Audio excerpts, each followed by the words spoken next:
It's already December 1st. My gosh, time flies so fast talaga. Alright. Wow. Ano yun? Eme.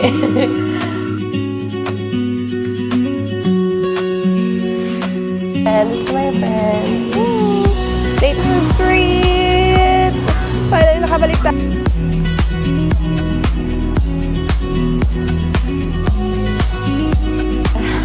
You can take your time. And medyo marami pa rin yung tao, pero at least hindi siya sobrang cafe, apartment.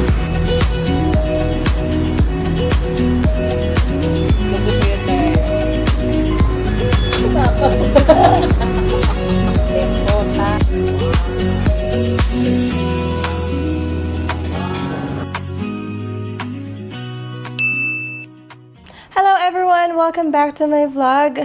It's our day 5 here in Ho Chi Minh City and it's already December 1st. My gosh, time flies so fast talaga. December na guys. Anyway, hindi na po ako nakapag-vlog mula kaninang umaga. And it's actually already 5 p.m. here in Vietnam. My friend is already here. Kanina pang umaga actually. We just did some catch up.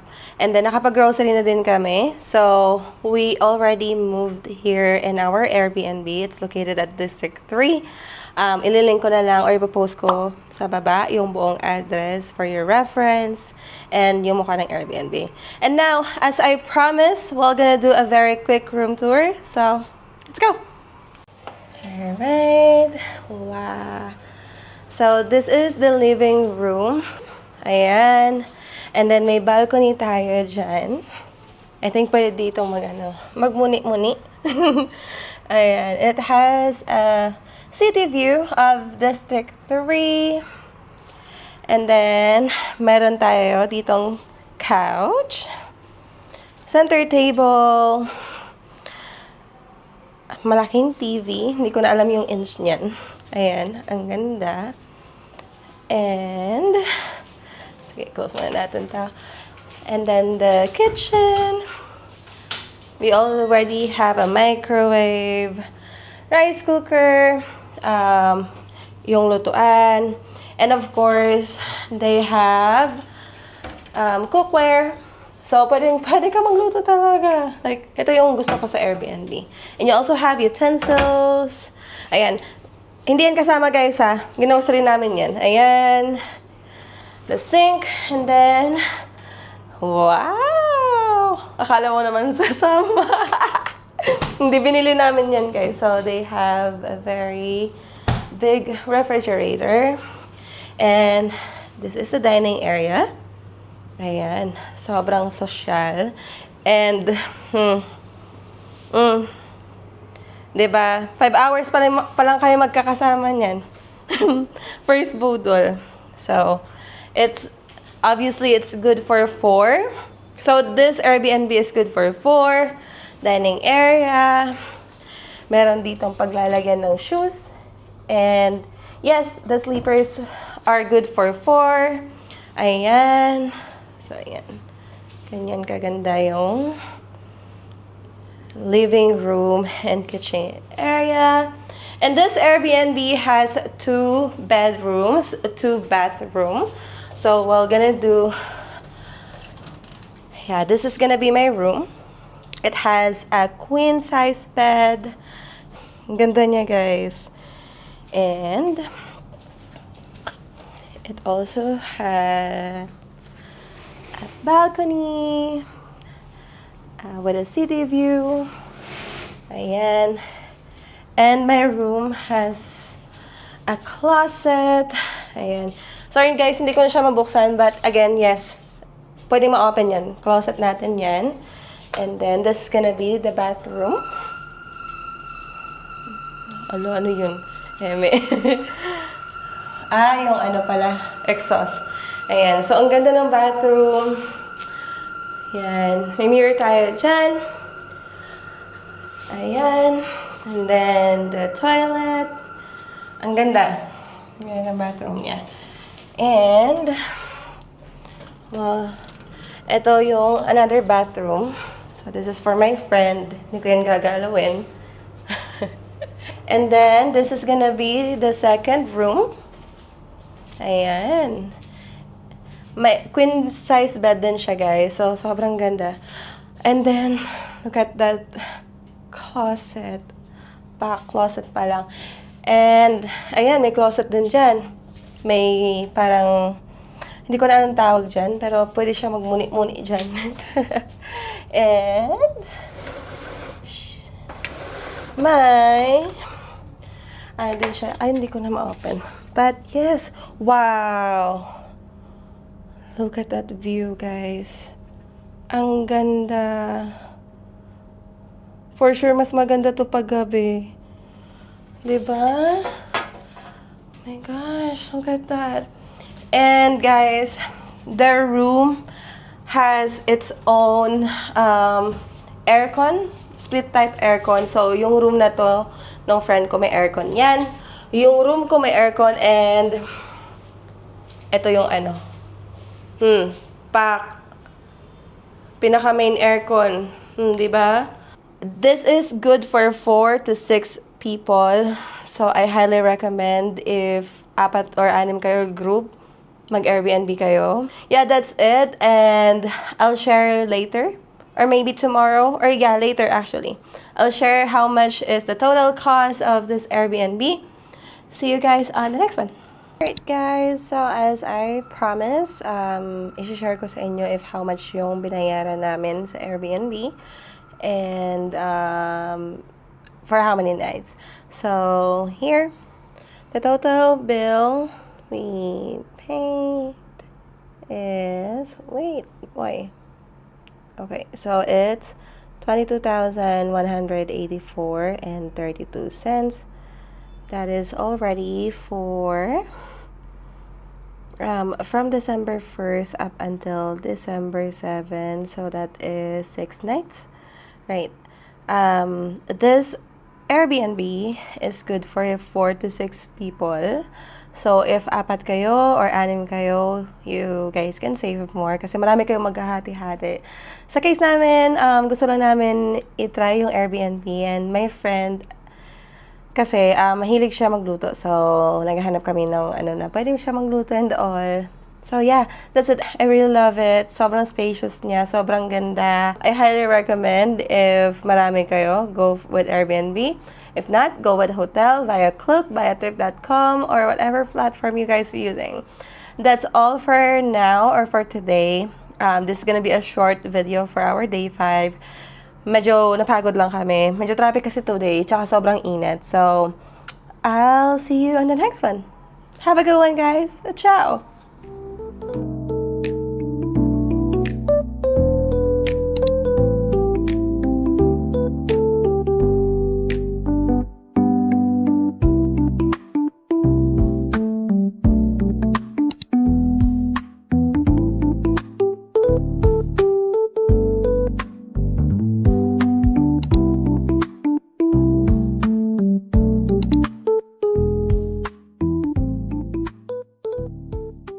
Hello everyone! Good afternoon. It's our day 6 here in Ho Chi Minh City. And actually, late na kami nagising. Oras nagising. By the way, say hi to my friend. This is my friend. Late na kami nagising kasi sobrang pagod mga person. Anyway, we are going to Book Street and then probably post office kasi magkalapit lang yung dalawang yon. And then dadalhin natin si Kay sa cafe apartment. So, tara, let's go!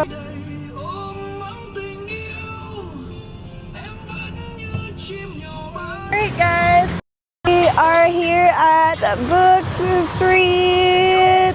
Finally, nakabalik tayo dito. And yep, tara, explore natin yan. And guys, may na sila, Christmas decoration na, grabe. And then, guys, just so you know, nandito kami sa likod, banda ng Book Street. And the good thing is, lalakarin mo lang yan ng konti and it's gonna be the post office. Ayan, may mga ginagawa sila. But yeah, Tara, samahan nyo kami. Mag-iikot-ikot tayo and we're gonna explore the book street.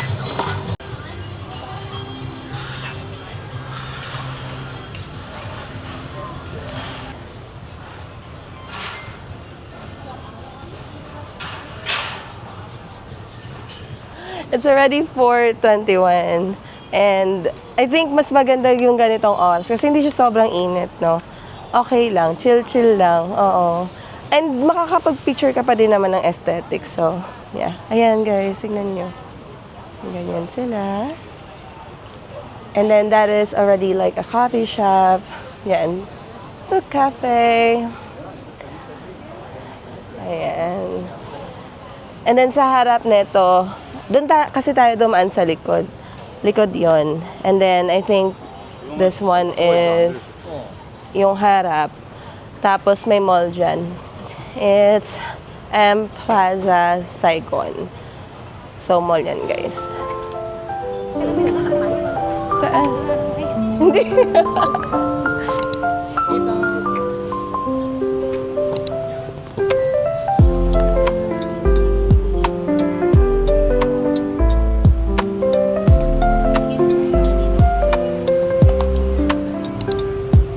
50 Shades of Grey.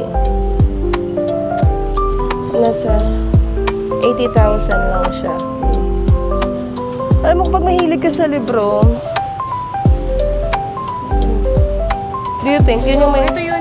Totoo, ah? Oh! Guys, legit, ha? Let's see. So, meron silang, tag dito, ref magnet. Ayan. It's 50,000 Vietnamese dong. Ayan, mga iba't ibang souvenirs. This is also a ref magnet. 100. Try natin magtanong if how much yung libro. Oh. Ito maganda guys, oh. 120. Say hi! Hi! Oh, ang ganda pa! Tingnan natin. Oh, may ganito pala. Ang ganda ng design nila ngayon. Ang tawag dito? Ang ganda ng design nila. Ang tawag dyan? Tote bag. Oo, tote bag. Ang ganda ng design nila ngayon. Tanongin natin.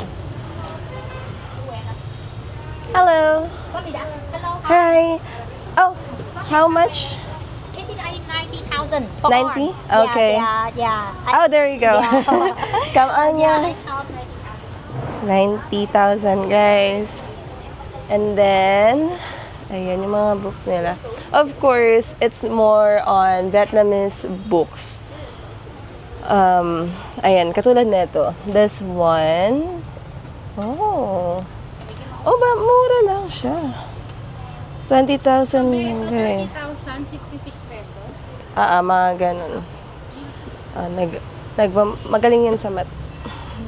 Mat ano to? Ayan. And then, like this one.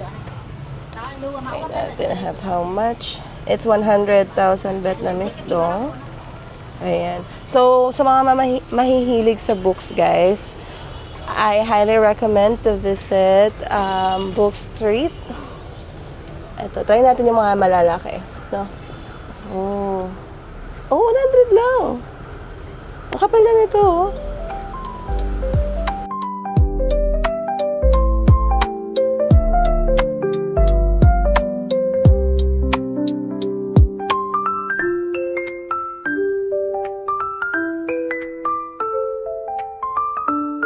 Guys, look, ang ganda.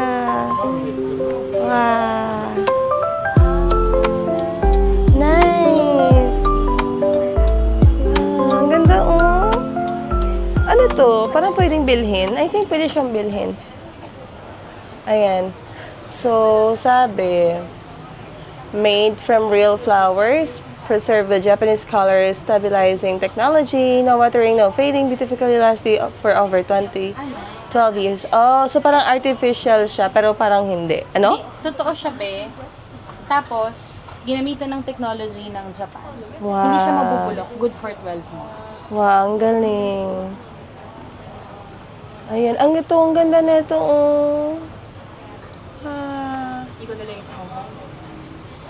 Anyway, and then, Yan ang madali siguro. oo. Then, ayan, nagpe-paint. Ayan guys, if you want like this, ayan, nagpe-paint sila. Drawing ka na. Yeah, gusto mo ba? Ay, cute yan. So, kayo, ano to? Yung prices. 15, ano yung sabihin mo? 15, ako din. Postcard. Ayan. Ayan guys, we are still here at the book street. Nag-explore lang tayo.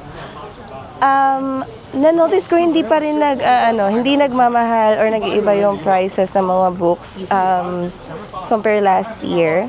So parang same pa lang din. same lang din siya. Pa din siya. Ayan. Look. May mga events sila dito ngayon. Ginagawa. Ayan. Hi. Ayan. Mga ganyan. Try natin and see how much is like one. Kasi baka depende din sa store, no? Oh, 50%. 50%. Magkano to? It doesn't have a price. Anyway, yeah. So, may mga discount pa rin sila. Kahit dito, discounted. Ayun. And then, yes, ang ganda ng ambience pag ganitong oras. And I think hindi siya mas nakakaano, no? Kasi dalasan na pumunta kami dito around 1 p.m. ganun. Sobrang init niya. And parang hindi mo siya mai-enjoy. So, ayan, ang ganda nito. Diyan ako nag-picture. Ang ganda ng ambience nito.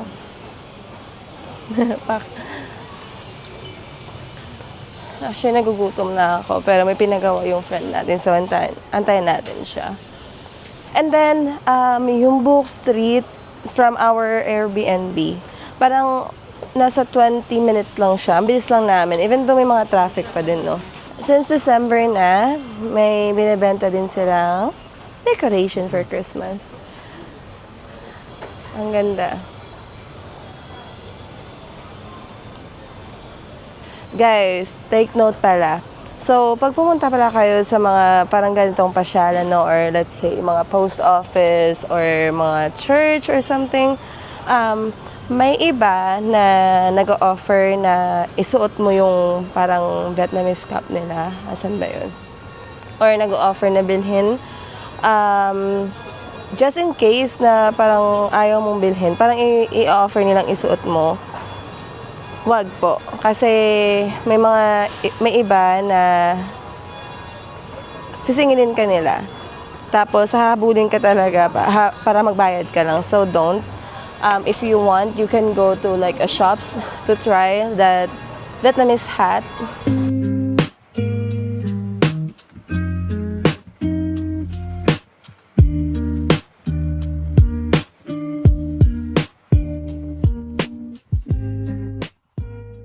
So guys, we are heading to the post office. Yes, yan lang po. Ayan. Kalapit lang talaga siya ng Book Street. So, pag gumawa kayo ng itinerary, isama mo na yung Book Street and then post office para you can save your time. Eto. Ayan. Di ba marami pa ring tao? The iconic Saigon Post Office. Ayan.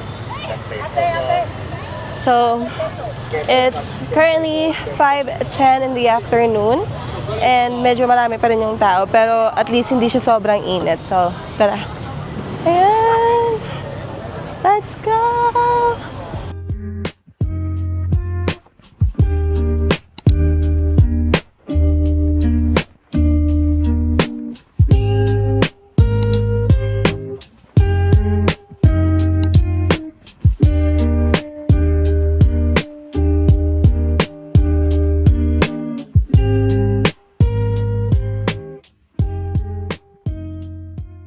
So, hindi na kami nakapag-video, but we are here at the cafe apartment. Ayan. So, tara, try natin doon coffee ulit. And I'm with my friend. Let's go! Let's change. Anong coffee yung gusto mo? Egg. Egg coffee. Narinig ko lang naman. Yung may creme brulee. Creme brulee. Yeah, sa ibabaw. Like, parang may leche. Hindi yung leche Ano plan. naman yan, Bing? Ayun. Ano yan? Gusto, tikman natin. Oo. Tapos, ano gagawin? Hindi ko rin alam eh. Tayo na elevator dito. Yep. So, just so you know guys, you have two options sa para pumunta sa taas. First is the elevator. And I think it's like 11 or 10,000 Vietnamese dong. Or 7, I don't know. And then, stairs. So, since pagod na kaming dalawa, mag-elevator kami, syempre. Here. Ayan, dito yung stairs. And then, here's the elevator. Okay, we're here guys. Pinin namin yung Meraki Cafe. Nasa 5th floor siya. Para alam nyo lang. Para hindi kayo mahihirapan. Ayan. Ayan yung mukha niya. May mga designs. This is the elevator. So, yeah. Tara, pasok tayo. Yep. Wow.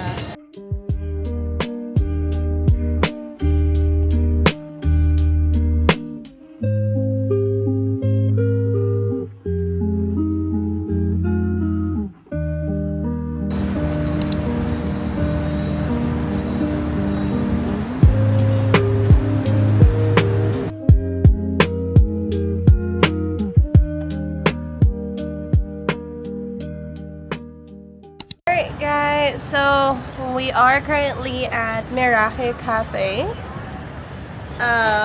Nasa 5th floor siya guys, just so you know. Para hindi na kayo mahirapan kasi minsan, like, yung nangyari sa amin kanina. Nag-press kami ng 7th floor, and then pagdating namin sa 7th floor, parang walang cafe doon, walang cafe shop. Meron ata parang bahay siya, hindi ko alam. So, yeah, mas maganda if alam mo kung saan yung floor yung cafe na gusto nyong puntahan.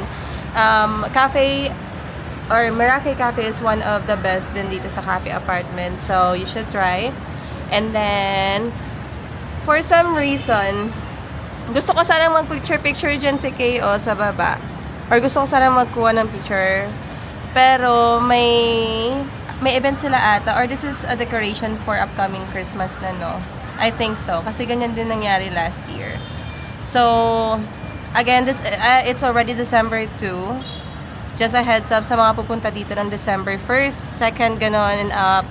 Hindi kayo makakapag-picture dyan sa baba, and you're gonna have like a background of Cafe Apartment. So, I would rather like go here mga November 25th to 30th. For sure, wala pang ganyan. Kasi, based sa experience ko yan last year. And, sa tapat ng Cafe Apartment, there's a ton of restaurants. Ayan. If you want. Alam mo, sobrang intriga ako sa Katinat. But anyway. Wow! Our coffee is here. May hot and Mango? So guys, we ordered their egg coffee. Ayan. Tapang bango. We also ordered their cold egg coffee para matikman namin yung difference. And then, of course, my favorite. Yan ang favorite. Yes. Coconut. Coconut coffee. May mga toppings talaga siya ng coconut dyan sa taas. That's what I love. Ano yan? Coconut na kinayod. Tapos Parang dried coconut something. So, cheers! Ito, try mo. Gusto ko makuha yung Hahaluin? No, you have to eat muna. Yung ano? Parang dessert. Ah. No, sa baba. Okay. Yan. Harap. Ang sarap talaga niya. As in. Parang katulad siya ng gila. Ano to? Oh, pink harap pala. And then, mix. Ganyan. Magpupuyat tayo.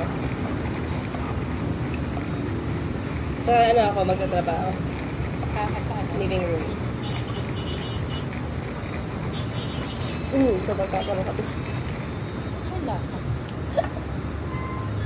Tapang. Dekota. Parang... Tapang talaga. Oo, tapang sa akin din. Ito ba sa'yo? Weird. Weird? Really? Weird. Kasi parang, ano lang. Ito, grabe yung coffee din. Pero creamy na coconut. Yeah. Ganon yung lasa niya. Food vlogger yarn. Ito, parang unang higop. Palpitate agad. Ayun po yun. Guys, simbahan niyo. Hello! And then,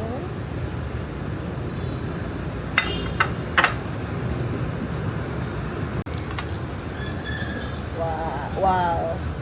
Pahiram. And we also ordered fish nuggets. Ganun. Sarap na ito, I swear. Kain, guys. Thank you, Lord. Alright, guys. We're done sa cafe apartment. Parang napalpitate kaming dalawa. Sobrang tapang ng kape. Anyway, ngayon, tatawid lang kami. Kakain lang kami, like, for dinner. And then, uuwi din kami kaagad kasi we have work. So, tomorrow, we are planning to visit War Museum and Flower Market siguro. And then, I don't know.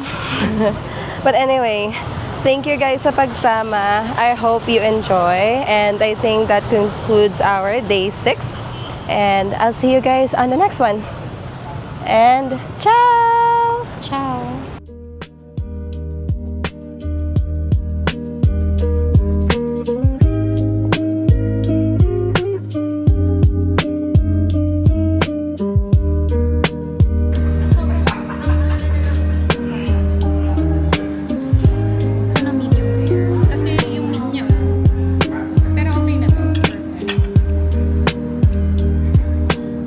Sarap?